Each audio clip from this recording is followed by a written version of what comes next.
Salam guys! Welcome to Twice Inspired with Habiba and Shukri. So we really hope this podcast will inspire you. We're just two best friends who love to have deep, meaningful conversations. And even though the things we're going to talk about are nothing new, sometimes it's helpful to hear it twice so you can be twice inspired. Salam guys!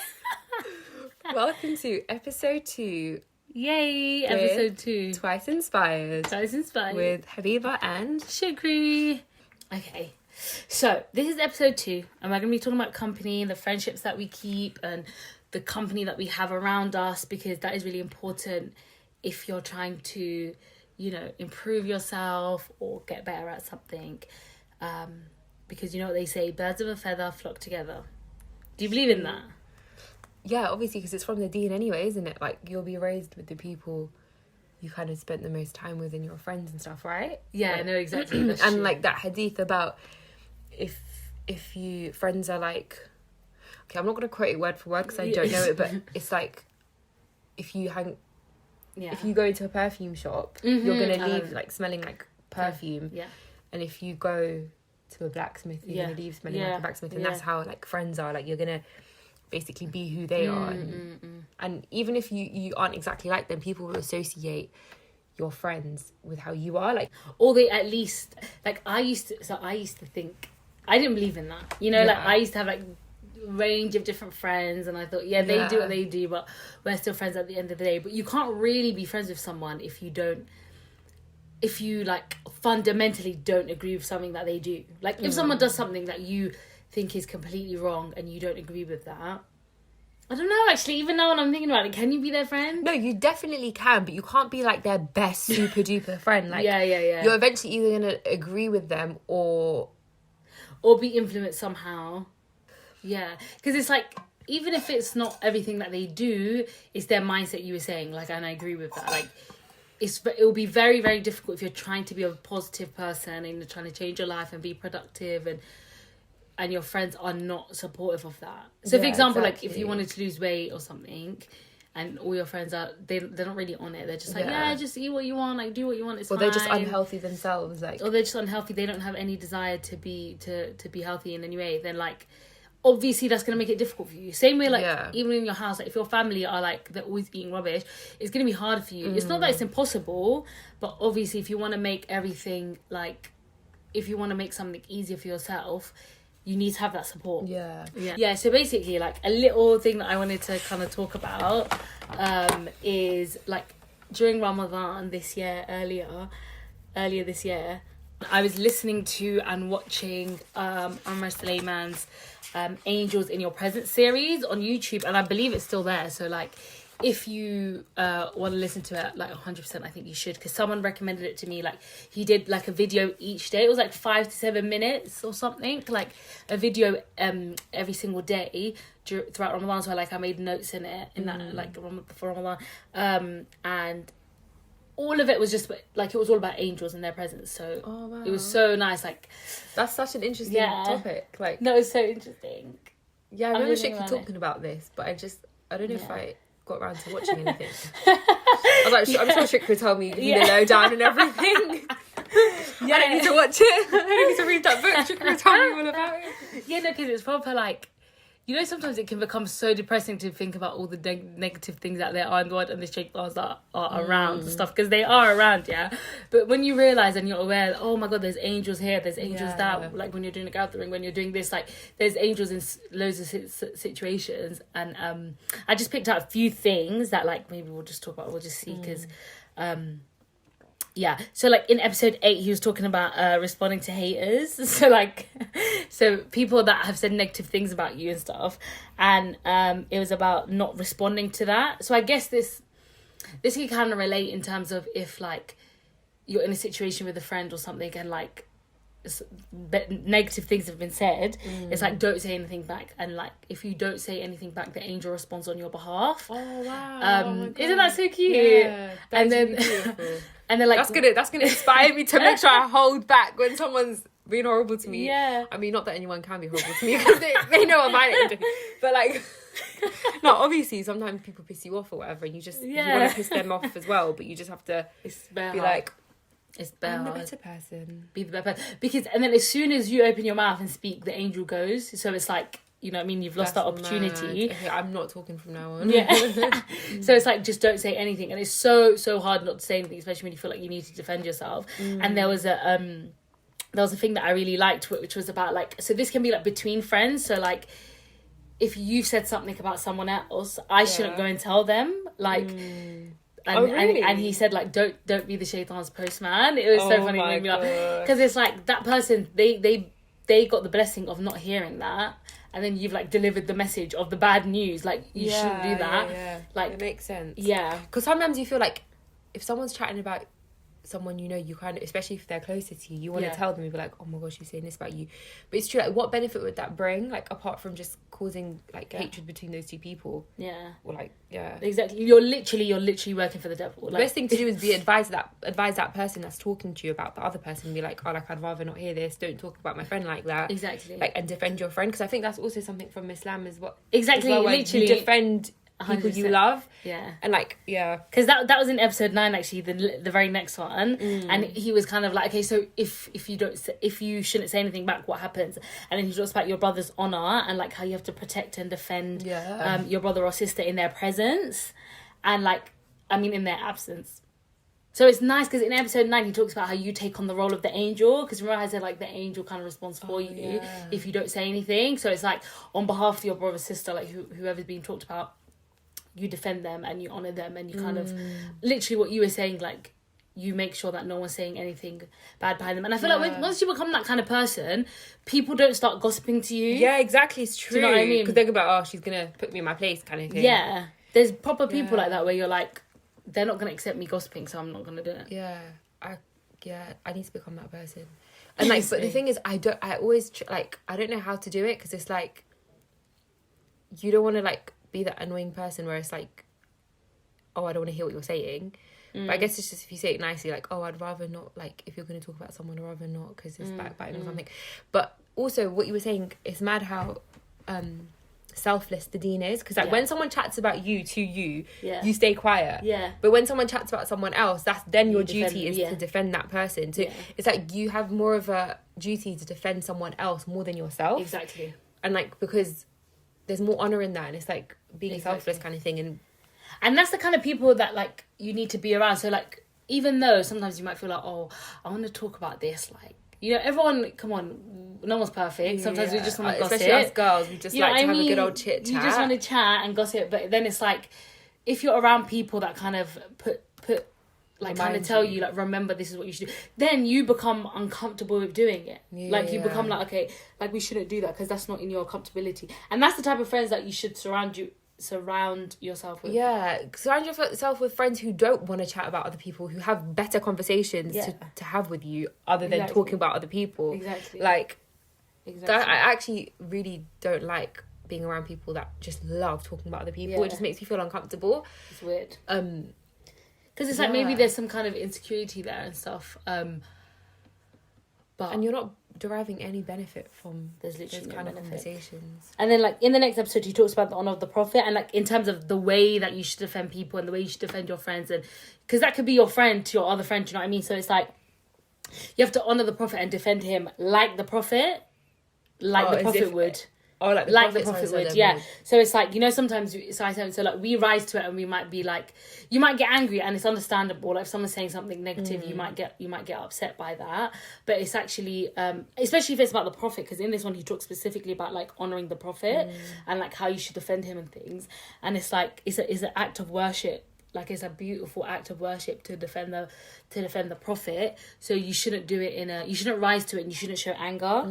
And like he said this hadith about this man called Hussein ibn Thabit radiallahu anhu, and he was a poet, and he was sent to ridicule the prophet, and then he became Muslim. And there's so many, because obviously the way he dealt the prophet, exactly. Dealt with it, and there's so many stories about the prophet, people meeting the prophet who hate Islam, who hate him, and then they become Muslims, and then they become Muslim. Do you know what I mean? It's so amazing. But it's like when we meet people, they hate us even more. Exactly. Oh god.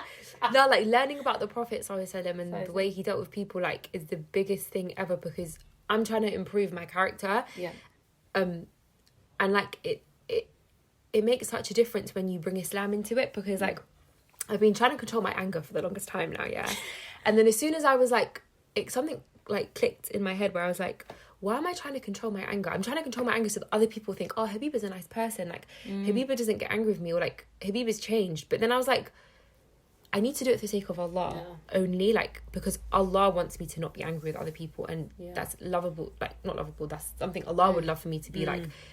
Therefore, that's why I shouldn't be like that. And honestly, like, I think since I had that mindset, it's been so much easier for me to control my anger, and I've been able to do it. Whereas before, honestly, like, I would try everything and I was struggling so much. Don't get me wrong, I still get angry, but sometimes like I'm still actually, I've been doing my 30-day no anger challenge basically. And I'm like, I think I'm nearly halfway there. Oh my god. So like, I haven't been angry. It's like a big thing for me, guys. Like, oh my gosh, yeah, like I'm so proud of myself. Inshallah, when I reach the 30-day mark, oh my god, maybe we should celebrate. Celebrate the day of ranting or something. Yeah, just get angry or something. I'm joking, stuff like obviously I'm meant to keep it up, innit? It goes back to our episode 1 of habits. It's like implementing that habit of controlling your anger for 30 days, like exactly, and eventually like it will just become normal for you to control it. But honestly, like since I had that mindset where it was like, I'm doing this for the sake of Allah, not for the sake of other people to think I'm a good person, or for the sake of me to think like, oh, I'm such a nice person, like purely because Allah doesn't want me to get angry. Exactly. And it's that thing of like, people that are good and the people that are around you, if they do have faith and they are like really religious, then that's why they're doing all of this stuff. Because it's like, he talks about loving people for the sake of Allah, like in and quickly, basically, I've read this book, and I told him to read it as well, called How to Win Friends and Influence People. I'm saying that like it's not like a massive book, like everyone knows it, by Dale Carnegie, and he talks about like the ways to make people like you, and also to influence, like how to influence people and get them to agree with what you're saying and stuff. And like what was I going to say? There was one that was kind of similar to. So the ones that basically what I've just said, like he says the best way to avoid an argument is to like not have an argument. Like the way to get the best out of an argument is to not have one. Yeah, to not make it because everyone becomes defensive. Yeah, as soon as it turns into exactly. An argument. So it's that idea of like, if someone says something to you, you stay quiet and then you just there in your place. It's like in an argument, you might win. So oh my god, it was really interesting because he was talking about how like. There was a lot of people who, they were like car salesmen or businessmen or whatever. They won a lot of arguments, but they didn't win a lot of sales. So it's like, okay, you might win the argument, but maybe you've lost a friendship, or maybe you've lost a situation, or like... You've lost respect, maybe. You've lost respect in, you're not... Or your you're dignity, not seen as a kind person. If you're shouting. Your dignity, like, no one wants to be around you anymore. It's like, okay, excellent, you won that argument, well done, but... Also, now no one likes you. Yeah, maybe they just let you in because they don't want to hear you screaming anymore, chatting anymore. Like, and I feel like before I used to probably think like it's really important to be right. Like, it's not that thing of like, should you be right or should you make someone feel better or something like that. But it's like, do you want to be right or do you want to be kind or something? And you're like, it's important to be right. Okay, you have to tell the truth. But then it's like, no, because he was saying, and I was telling you, he was saying like, this guy he was at like an evening dinner or whatever, and the host said a quote, and he said it was from the Bible, but he knew it was from Shakespeare. And then he was like, no, it's from Shakespeare. And then the person that was with him, the one that he brought, who was like an expert in Shakespeare, he asked him, he said, oh, like you settled the argument, because he knew he was right. That the friend he brought to the dinner was an expert in Shakespeare. He was an expert in Shakespeare, so they turned to him and he said to him, yes, it's from the Bible. Oh my god. And then when they were going home, he was like, why did you say that? And he was just like, because he's the host and you humiliate, like it would be humiliating to do that, and like you embarrassed me as a friend as well, because we're here, like the purpose of like you have to sometimes think about why you're here, like use wisdom, like exactly, like if you're in a debate competition, then argue to win, that's fine. But if you're like with your friends and you're having dinner, or like someone's invited you to their house, or like in a friendship setting, not everything's an argument. Like it's not important to be right, just it's important to just, you know what I mean, enjoy yourself. That's funny because we always have like debates, me and Chippy, like, but friendly debates obviously, but we just have different opinions and like we discuss different things. I just think it's important to just be respectful and kind of agree to disagree, and just be like, okay, like that's what you think, that's what I think, like it's interesting hearing your kind of point of view, and then and not always be like, you have to agree with what I'm saying. Exactly. Because I definitely have that problem. I'm not gonna I like people to agree with me.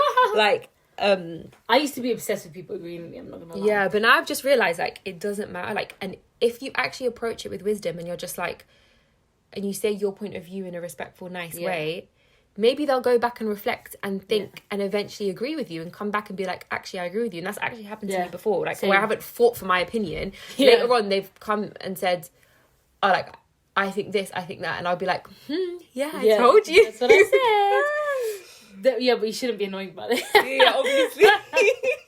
No, but it's like, so for example, if like you come, because the second principle that Dale Carnegie talks about, I don't know why I keep saying Dale, like I'm his friend, I should just say Carnegie. But anyway, like, it was like, show respect to people and like don't say like you're wrong. Because I feel like as soon as you say to someone like you're wrong, I'm right, even if you are right, it doesn't matter. Like now they're just gonna argue because it's about more than the argument. Now it's about your personal opinion. Do you know what I mean? And I think it is like, as you said, like with friends and stuff like that, you do have different opinions and stuff like that where we've disagreed, and then afterwards I'm like, actually, like now I kind of agree, because it was just a normal conversation and a discussion. It wasn't like, Shukri, you're an idiot and you don't know, how can you not know that? Like then I probably never would be like, let me listen to people. And even if I did think, oh, actually now I think that, I might not have come to you and been like, oh, now I agree kind of thing, because I wouldn't have felt comfortable to do that.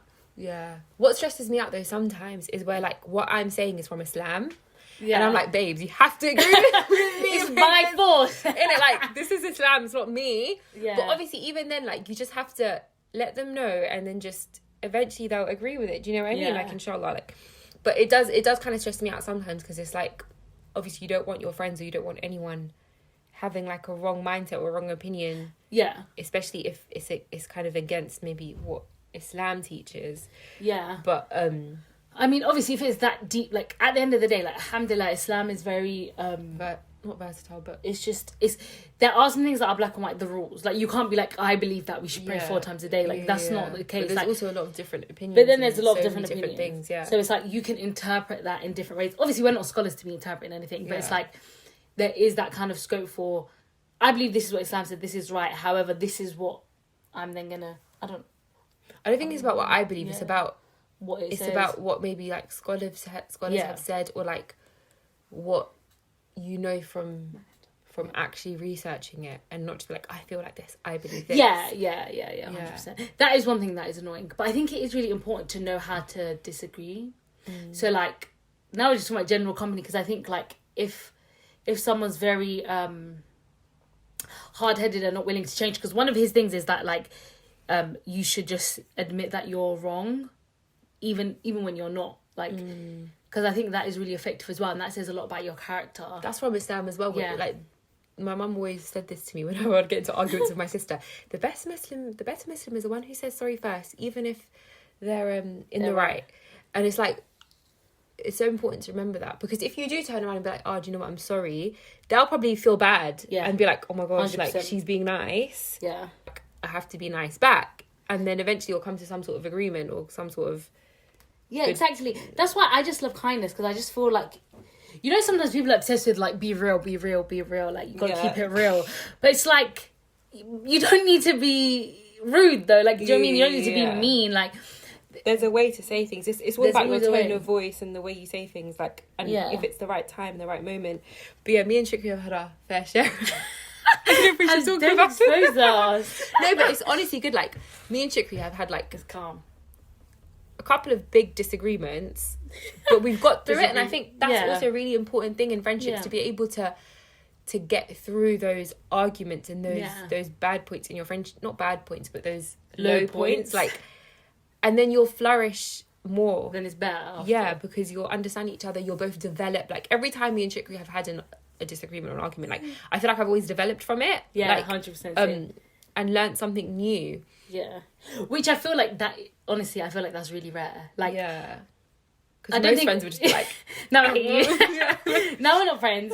Bye. But it's like, that is really rare, where like you can actually speak to someone in a like deeply and be like, "This is exactly why." Because a lot of the time you are trying to protect people's feelings in it, and sometimes you don't say maybe what you want to say, or like you keep it inside. But alhamdulillah, with you, like, I can just say what it is, and so can you, and then it's like, okay, now we can move forward from it and truly understand it without being like, I feel like I'm quite open to criticism, but I also understand that, and I do have sensitive moments, so I understand that people are very, sometimes you can't say everything to anyone, but as long as I don't really know what I'm saying. No, I know what you're saying. Do you know what I mean? So, but it's like, you'd rather just not say anything because you know they're not going to take it the way you want them to take it, and they're not going to be like, oh, I understand, I'm sorry I upset you. Like, and it's just a whole lot of palaver. Yeah, and like, I thought I was quite good at taking criticism. But when someone's telling you like, oh, you upset me, and you honestly feel like you didn't do anything, it's really difficult. Yeah. So when this happened to me first, I was like, but babes, like, I didn't do anything to you. Like, I think you have some sensitive issues or some emotional issues, like, that you need to sort out. Like, and then, okay, it's fair enough. I can say that, obviously, in a nice way and let them know, like, oh, like, you know, I think maybe you're a bit... I don't even know if you should say that, but as in, like, if you really genuinely think they need help, or, like, they need... That sounds like they need to get the mental hospital. Need help, but as in, like, they can't go through life being that upset about little things, because I get upset about stupid little things, and I wouldn't mind if people told me like, oh, Habs, like, it's not that deep, like, you need to kind of not grow a pair, but grow thicker skin kind of thing. So like, but it's like, you tell them and that's it, then you leave it at that, and then you say sorry even if you feel like you didn't do anything, because it goes back to saying sorry for the sake of Allah, and that's what the better Muslim does. Because if someone's upset someone, you don't know what past traumas they have, you don't know what they've gone through, like maybe they've been bullied, like anything, and that's why they've conditioned to be like that, where like one little tiny thing would upset them, even though that thing would never upset you. So I think it's just so important to be empathetic as well, and like have 100%. Empathy for one another, even though you can't fully understand why they might feel that way, but just like have empathy. What's the definition of empathy? It's like to understand how someone else might feel, kind of, even if you don't feel that kind of thing. To kind of put yourself in their shoes. And imagine how that might feel for you. Exactly, because I think I used to believe that I could take criticism as well. I do think I can, but basically, you know, sometimes you can take criticism that like you're okay with, but you know when you're like, I don't believe that about myself.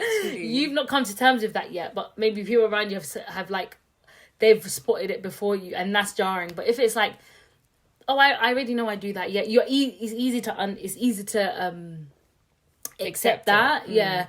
But you know me, I'm the kind of person as well, like I feel like I'm usually very aware when I am rude or when I've upset someone, and I'm always like, oh my gosh, do you think I upset that person? Like, I kind of get paranoid. So when someone comes to me and they say like, oh, you upset me, and I had no idea I upset them, you're like, no, I didn't. I'm like, what? No, I didn't. Like, I usually know when I upset people, but it's like, it's just everyone's different. Everyone has different triggers, and you just have to not be so defensive, and just remember, for the sake of Allah, like, put your feelings to the side, and like focus on their feelings, and then good will always happen through that, because eventually they will kind of come to terms with it as well. And, because exactly what you said, if everyone does that characteristic of like, you know what I mean, like try and put themselves in their own shoes and like apologizing even though they feel they haven't done anything wrong, if both people do that, then that will get resolved really, really quickly. Do you know what I mean? And you can't really, if someone says, oh, I'm sorry I did that wrong, please forgive me, that's not an argument. Do you get it? Like, you've ended it now, basically. Exactly. But I have this thing where like, I'm not going to say sorry if I don't feel it, like I gotta like, feel it, like, but you have to force yourself to feel it for the sake of Allah, because as soon as you bring Allah into it, you can't not want to say sorry, because it's like, I'm doing it for the sake of Allah, not because about what I feel. No, your ego. So, like, that's a really important thing that I learned as well. Like, you might not feel like saying sorry, but remember, you're doing it for Allah, and then you will feel like saying sorry. Like, when you do things for the sake of Allah, it's so much easier, like you were saying before. Because I remember this one thing, like, I don't know if I even want to say this because it makes me look crazy, but like, I used to, like, you know when you just salam people on the streets out and about, like, Muslims, and like people wouldn't reply to me, I would get really annoyed by that. Like, because clearly, like, I was doing it because I wanted a response. Like, hello, I've just said something to you, like, you need to respond. And then one day I just said to myself, like, what is actually wrong? Like, I had to like speak to myself, like, why do you care? Like, or maybe someone said it to me, I can't remember, but I realized, okay, I'm doing it for the sake of Allah. And I also found out that, like, if you say it and they don't say it back, the angel responds. And it's like, imagine that's even better than, do you know what I mean? If the angel responds to me. So then after that, like, literally, it genuinely didn't bother me anymore if I said Assalamu alaikum and someone didn't respond. And also, it made me think, like, maybe they didn't hear me. Yeah, maybe exactly. they've got hearing Make issues. Make 70 excuses. And then blame yourself. Yeah. And then maybe said, that's so perfect, because, you know, as soon as you start doing like 2 or 3 excuses, then you just kind of calm down. You're like, yeah, do you know what I mean? Actually, fair enough. And now, like, that person that used to think, why is that person not... Like, that annoys me. Like, even to think about that, I'm like, you're so annoying. That goes with everything. Like, if we do everything for the sake of Allah, which we're meant to as Muslims anyway, like, doing something for a friend, like, maybe, like, a really big thing that you did for them, and then they don't thank you, or they don't show appreciation, or maybe when you need them, they don't do it for you. Yeah. And if you get upset by that, I feel like... Obviously, it's natural. We're human beings. We're not perfect. We probably would get upset by that. But then it kind of reflects our intention. Because when we do something only for the sake of Allah, we don't care what we get back. Yeah. Because we know our reward is with Allah. Yeah. And I think that's what's so beautiful as well about just always renewing your intentions and doing it for the sake of Allah. Because then you don't get upset about things. Like, you just live a happier life. Because you're not expecting things in return from people. Exactly. And you're not just doing things... Just to get it back. Yeah, just to get it back. Like, you're doing it to genuinely...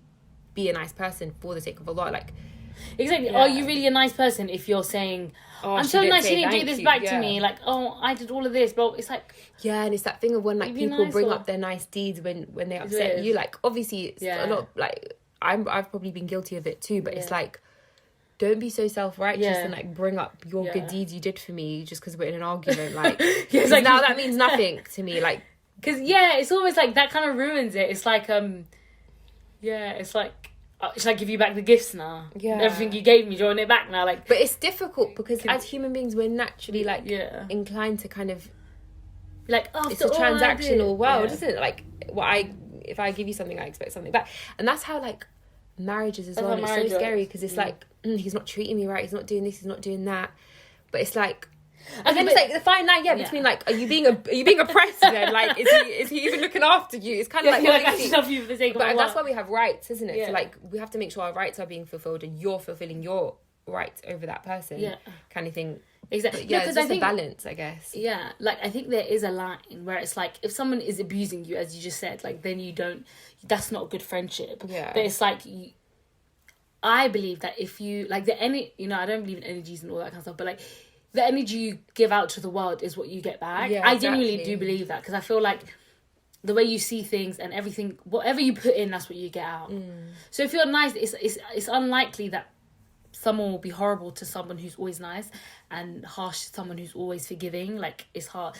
But sometimes that does have people that get pushed over and stuff. Yeah, that's true. Really that's what I was thinking. But it also goes back to if you are truly doing it for the sake of Allah, like your reward will be with Allah. Like, obviously, don't get oppressed. Like, that's not from our religion to be oppressed or be in an oppressive state.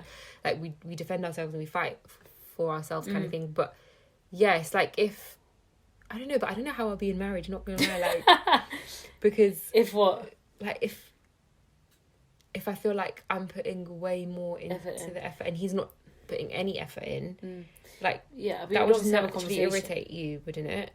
Yeah, but obviously then you would have to have a conversation. Like, obviously we're saying do things for the sake of Allah and don't be entitled. But if for example in a friendship or a marriage or whatever you're not getting what you need or what you deserve, you need to have a conversation. As you said, in Islam we have rights. Like, you don't just go around. You shouldn't just be in bad situations. Like, that's not healthy for you. Like, because I do think there's two sides of it. Should like, we talk about toxic friendships as well after?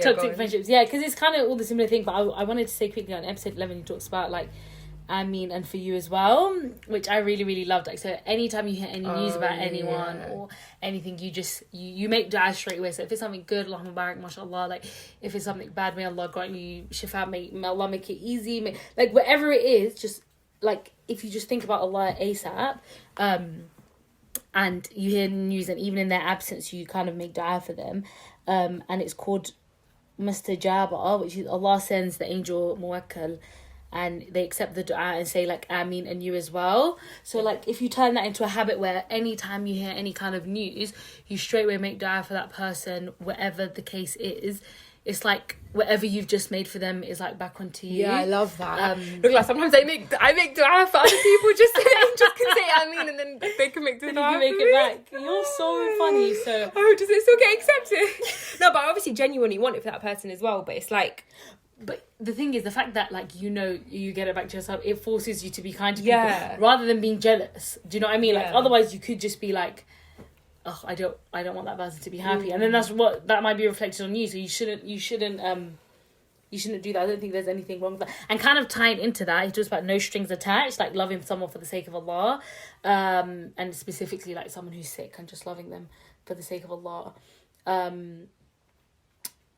But yeah, so basically, the Prophet said that if you visit someone that's sick for the sake of Allah, the angels say, may you find goodness in your path and your steps be blessed. And may you have a special place in Jannah. But it's just really nice. I like the idea of, like, loving someone for the sake of Allah, because it's like a higher power. It's like, it's not just me, and it's not just you, and it's not this desire, and it's not for a reason or to get anything. It's like for the sake of Allah. And sometimes it just sounds too pure. Like, I don't know if I'm crazy to say that. Yeah, no, it is. You know, and it just sounds pure, like, oh, I love you for the sake of Allah. It's like, okay. No, but, like, this is just, I think we should probably delve into what it means to love someone for the sake of Allah. Because, like, yeah, like, I think when I was living in Egypt for my like gap year, I made, like, really good, amazing friends, mashallah. And I honestly felt like they were friends for the sake of Allah. Like, they were friends that like, we were friends for the sake of Allah, because we did so many good deeds with each other. They just always encouraged me, like, to be a better Muslim, and like, our friendship was based off doing things around the deen, like, which was so pure and lovely, and, like, you just felt like a different kind of love. Because it's like, I'm just a random girl from England, like, they don't know me, but they're, like, taking me into their homes. They're, like, doing all of this. You know, Arabs are just like that anyway, mashallah. But, like, I had never experienced, like, such kind of friendship or such love, like, such genuine, pure love. Like, just because they knew I was, like, a girl from England, they wanted to, like, befriend me to make me, like, a better Muslim kind of thing, like, and to teach me about the deen and stuff. And that was just so beautiful. And, like, I still, even now, like, to this day, like, when I think of them, like, I just have, like, honest, just pure love for them. Like, and I can't wait till one day, inshallah, because I haven't been back since I left, which was what, like, 5 years, 6, 7, oh my god, I don't even know, 2015. But yeah, I can't wait to go back and just see them one day, inshallah. That is so adorable. No, I think it is really important, because I feel like you can also include it. So, like, for example, if you're already friends with someone, or you're already, like, you know, in a relationship with someone and stuff, you can incorporate that. And I think it does make it just makes it better for the hard times. Yeah. Do you know what I mean? Like, when things get difficult and when things are hard, and you remember that, like, okay, for the sake of Allah, this is what we should do, blah, blah, blah. Because relationships are hard at the end of the day. Like, I think even friendship breakups are sad. Do you know what I mean? It's not nice. You just feel upset, whatever. It's not nice to be in that situation. And if it's someone who kind of agrees with you in terms of how we should do it. So, for example, if you're in, like, a really bad argument or something, and then you both say, okay, what would Islam do? Like, what does Allah tell us? Then it's like, you both automatically are on the same wavelength, and you both calm down. Yeah. But if you don't have that, then it's just like, if that's your basis for things, like, and, like, even with parents, like, sometimes your parents can, like, it's a proper struggle to just be good to them and just, like, and stuff like that. But when you remember, like, I'm doing this for the sake of Allah, and that's why, like, just the culture nowadays have no respect for their parents, because God's not in the equation. But it's like, we know that the respect for parents is up there. It's after obeying Allah. Like, yeah, exactly. It's very, very, very, very important. And our parents have their own lives and had their own lives before they had us. Like, they've been through their own stuff. Yeah. And, like, they're just human beings. Like, when I was younger, I used to think, like, your parents knew everything, and they were, like, flawless. Yeah, flawless. But as you grow up, you realise, oh my gosh, my mum is just me as well. Like, my mum had a kid at this age. She had 4 kids at this age, kind of thing. Like, or 3 or 4, I don't know. Yeah, and it's like, she was just young herself, and it's like, they're not perfect. Parents are not perfect. It's so weird. I probably used to think that as well. I used to think, you know, parents are parents and they know everything. Yeah. Like, they know everything, whatever it is to do, like, about the news, about school, about everything. They are the go-to. But then you realise, oh, actually, they don't. And they're just normal human beings. And it is hard. I believe you shouldn't put anyone on a pedestal. Anyone can make mistakes. And if Allah can forgive people, then you should be able to forgive people. Like, I think that's a really important thing. Like, yeah, exactly. Forgiveness. Yeah, forgiveness is such a big thing, because it's like, it affects you more than it does the other person. If someone's upset you and you're just holding a grudge against them for the rest of your life, like, you're the one who's going to be living in misery. Like, they've probably forgotten about it. Yeah. They don't care. But if you forgive, you just let go, and then you're able to just not care. With forgiveness, it's easier to hold on to it because it's like, you don't want to be hurt again as well. You don't want to be hurt again, but also, like, it justifies what you're doing. So you might be acting a certain type of way, but you're like, but like, my dad left me when I was young. Like, you have something, but once you forgive them, you have to let go and like you are in control now of your life. And I think it's no one's fault, like, what happened to them, because that's always really interesting. I always think, like, and this is a bit veering away from the topic, but like, you know, when there's like, okay, all of these things happen to you, and this is why you are the way you are, but then it's like, actually, you have free will and it's your choice. But then it's like, it's the whole thing of like, you understand why you're like that, or why someone did that to you, but you're to blame now if you continue kind of like, it's not your fault what happened to you. That's it but it's your fault, your decision what happens next. So you can be like, I'm fat because my parents fed me food. silly example, but I'm fat because my parents fed me food. But if I continue to eat bad food, that's on me now, because I'm a grown up, and I think as soon as you realise, oh, that's why I do that. Like, you know, people say, I'm like this. It's just the way I am. I'm just like that. Knowledge is key, kind of thing, isn't it? Like, knowing why you're like that. Like, I have anger problems because of whatever reasons. Do you know what I mean? Now that I know that, it's because of this. Stop blaming that now. It's your responsibility now. It's your responsibility to change that kind of thing. And I think, actually, that does link back to friendships. Because, you know, sometimes in friendships, people are just like, oh, she's just like that. They're just like that. It's just who they are. And it's like, no, you need to be held accountable. Like, you know, if like a lot of people are bad and there's one good one. It's unlikely that they'll influence everyone. Do you get it? Like, everyone will most likely influence them. Sorry, okay? Do you need some water? No, I'm fine. Do you need water? No, I'm fine. And it's also, it depends on your personality type. Like, some people are easily influenced. So if you're easily influenced, like, don't hang around with people you know are committing major sins. Like, exactly. Okay, this is actually a good point. So, like, everyone has desires. Everyone wants to sometimes get tempted to do the wrong thing. But depending on your friendship group and the people that you surround yourself with, that determines whether you're going to do it or not. So, like, you might want to, I don't know if we're saying examples, but I don't know if you would, for example, you might want to smoke shisha. But if none of your friends smoke shisha and you surround yourself with people that don't smoke shisha or go there, you're not going to do it. You're not going to go on your ones to smoke shisha. That's not a thing. Unless you're just very, like, adamant to be a rebel. Like, unless you're adamant to be a rebel, and you probably would find some people. But if you're like, oh, I kind of want to do shit, but all your friends do it, then you're going to do it. That's what I mean. Like, that's when it's important, when it's something, if you have never had a desire to ever do shisha and you never would touch, you never dream of it, it doesn't matter if all your friends go, if your sisters go, if your brother goes, you're still not going to do it even if you're there, then that's not a problem. I think the situation arises when, like, there is a temptation for you. And, like, and also going back to the personality types, like, I think there was a point in my life where I was quite easily influenced, like, but it was good in a way, because I became easily influenced towards good as well, like, that's good. Alhamdulillah. But, like, because my mom would be like, oh, I be so easily influenced. I'd be like, no, I'm not. You don't really realise it when you're in the moment. But, like, I don't think I am now. I hope I'm not. Like, I think I'm quite strong-headed. I always have been quite strong-headed. But, obviously, you go through phases where, like, you fluctuate. So, let's say I was really strong-headed, like, I'm never going to do that thing. And I stuck with it for a while. But then it's like, eventually, like you said, if you are hanging around with those people, you're just going to end up doing those things. And that's why it is dangerous, because you could think you're strong-headed and you're so against that and be like, never. But it's like, never say never, because literally never say never. If your friends are doing it, the likelihood is that because I think people have more be doing it one day. Your friends have more influence on you than, like, your parents. Your parents. Your parents.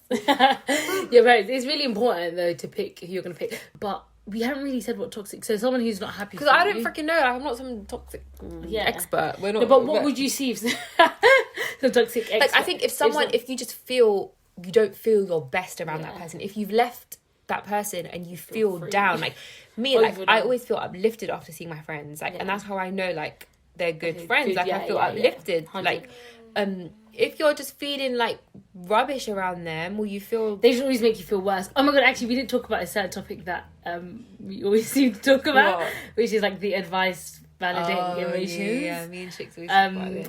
We always talk about this. Wait, I was thinking about something related to this, and I was like, oh my god, I need to tell Shukri. And it was an Islamic thing where it's like, you should give advice. I can't remember now, but I might remember it when we start talking about it. Okay, so basically, just to explain, right?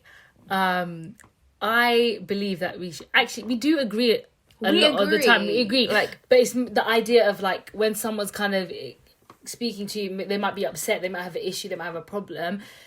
Like, is it important to validate their feelings? I think we both think yes, it is important to validate your feelings, whereas Habiba sometimes thinks you always need to give advice. Not always, but in most situations. Most situations. But then what is advice? Because actually, it's like, yeah.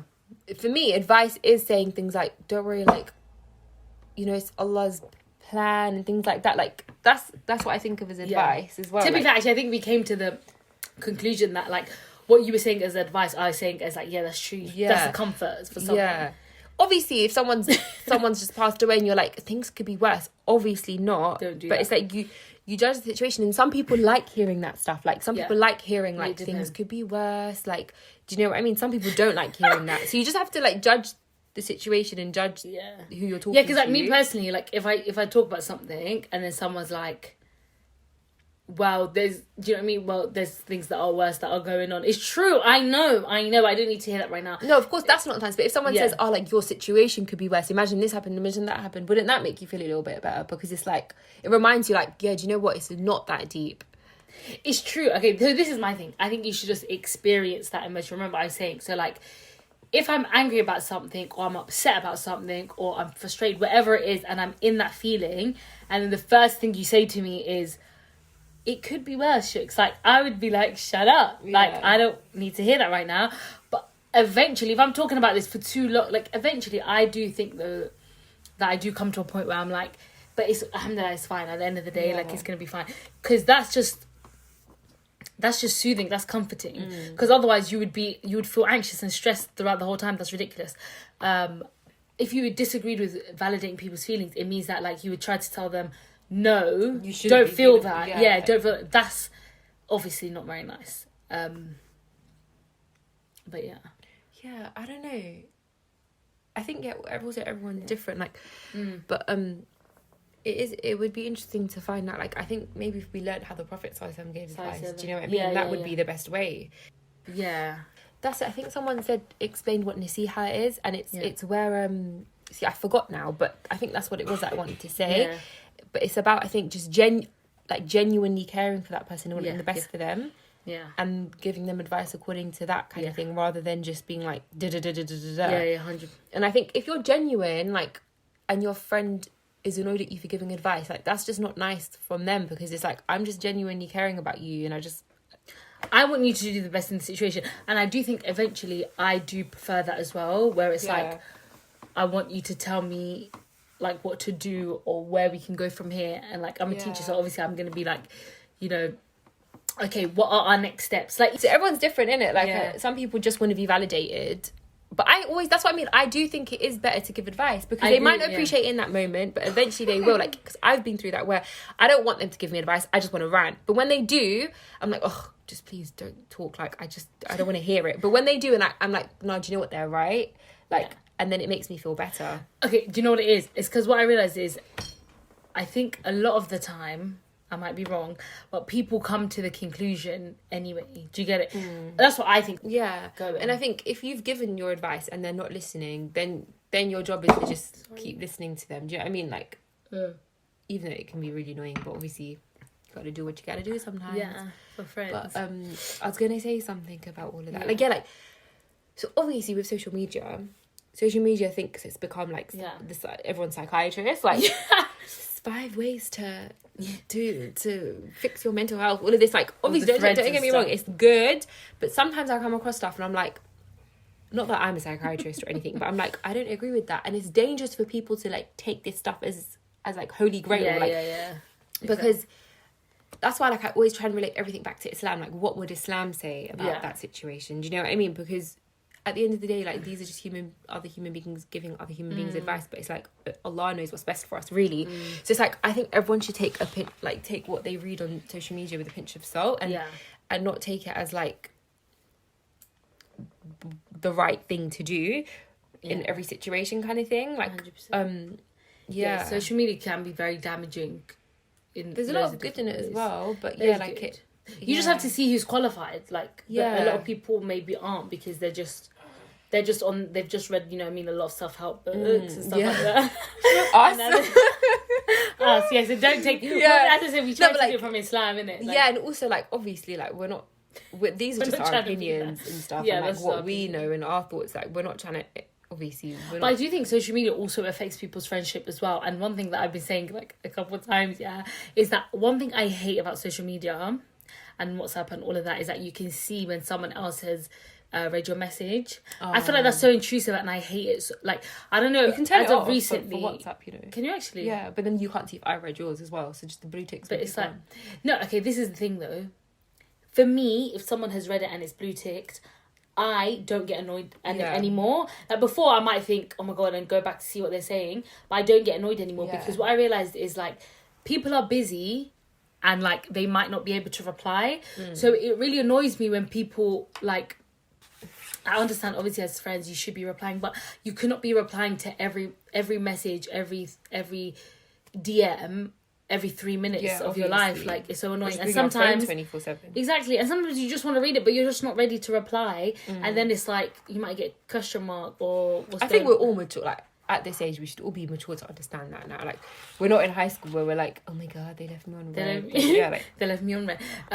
But I think, and that isn't a problem for me, but I just think I don't like the idea that social media has that, because it makes people addicted to it, where it's like, now they've seen my message, and now I have to reply, and then they've seen the message, and then I have to reply, and then it's just so much anxiety, and it's like, just relax. Like, that's why I just want to tell everyone, like, if you've read my message and it's blue ticked, don't worry, okay? Because if I've seen yours, I'm gonna take some time, and that's just what I'm gonna do, okay? But you know, like, this conversation's been really interesting, because I feel like I've learned stuff, like, and it's more. This podcast literally is more for us to just brain dump, like, just get our thoughts out and kind of share them with anyone who wants to listen. And like reminders for ourselves. Reminders. But yeah, I think, okay, to end, when I go back to what you said, I think was a hadith where, like, you know, if you go to a perfume shop, you smell a perfume. If you go to like, so you smell like that. So it's like, the people that you surround yourself with are a reflection of yourself. And you know, there's that saying, like, show me your friends and I'll show you who you are. I do ultimately believe in that. Yes, you can have differences of opinions here and there, but your core fundamental beliefs can't be different. Like, you can't agree with your lifestyles and everything that, and who you are and the concepts that you believe in. So I think overall, if you whatever you're trying to achieve in life, and the person that you're trying to be and the vision that you're trying to work towards, you need people that are also of that mindset, and that are going to support you, that are going to help you, that are going to give you good advice when you need it, and that really, really helps. But yeah, so we've just obviously been discussing different things. I talked about Dale Carnegie and how to win friends and influence people. So everyone should buy that book, because it's like a, you know, bestseller since the 1830s. Really? Is that old? Don't make that up. Yeah, like since a long time ago. 1800s, 1832, something like that. Say wallah. Wallah. Stuff a lot. Wait. I don't know, but it's very... Oh my God, I've got the book, actually. Wait, is that old?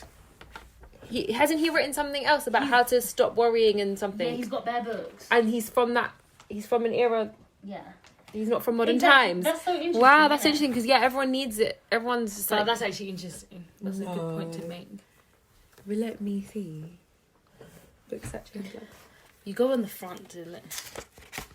Okay, I know she dreams. Oh. I made it up. Oh my God, 1953. Wait. Why did 1953? That's not a long time ago. But why did I think it was from 1832? Is it crazy? 1937. That would have been interesting. Imagine, that's the Victorian time. Imagine it was written in the Victorian time. It's so weird, because this is so in now, like, this kind of stuff. Yeah. And it's weird to think back in the day. Oh, wait, 1937 is still old, I think. 1937. It is. So it is an old book, but it's still like 16 million copies sold. Wow. because it's like one of those books in it, and everyone's into motivation these days. But it's also just like how to influence people. But yeah, if we just read the life of the Prophet Muhammad, yeah, we should have maybe got the principles from that. That gives us our way of life, innit? Exactly. But yeah, no, obviously it's still important to like. Knowledge is key, it's specifically about how to. It's a bit more obviously if you want it, if you want people to agree with you more, but also if you do these principles in your friendships, people will like you. I'll just do a quick rundown actually. So the 6, because he's got the whole book, but in a nutshell, the 6 ways to make people like you, according to Dale Carnegie, is number 1, become genuinely interested in others. That's mad because I'm reading some of these now and like. Yeah. They're from Islam as well. Yeah. Like, that's subhanAllah. Because 2, smile. That's a sunnah. Yeah, sunnah. 3, remember that a person's name is to that person the sweetest and most important sound in any language. So that's... Shukri? No, I was going to say your name is Shukri. But it's like, remember people's name. It means a lot. Yeah. Number 4, be a good listener. Encourage others to talk about themselves. Number 5, talk in terms of the other person's interests. And number 6, make the other person feel important and do it sincerely. And I think that is quite a good character, even in terms of Islamic. Yeah, like the Prophet Muhammad, he would make every single person feel like they were the closest to him, which is so beautiful. Like, imagine having that ability. That's so special. And then when he talks about the next section is about how to, so this is how to influence people, how to make people agree with what you're thinking. Like you could be a business person, but also just generally in life, like you're trying to speak to someone, and there's 7 of these. Number 1, the only way to get the best of an argument is to avoid it, which we talked about. Number 2, show respect for the other person's opinion. Never say you're wrong. And in Islam, it's like you always say like, oh, please forgive me. Always be the bigger person. Number 3, if you're wrong, admit it quickly and emphatically, which is what I just said as well. And number 4, begin in a friendly way. Number 5, get the other person saying yes immediately. So like talk about things that they agree with and you find the common ground straight away. Number 6, let the other person do a great deal of the talking. I need to work on that. Because I talk too much. 7, let the other person feel that the idea is his or hers. That's cute, isn't it? But yeah, and then I talked about the Suleiman series, Angels in Your Presence. And it's on YouTube. I think it's the Yaqeen Institute. And it's a Ramadan series. It should still be up there because it's a YouTube video. And yeah, it's really, really good. Yeah, so we hope you guys enjoyed that and benefited from it. Yeah.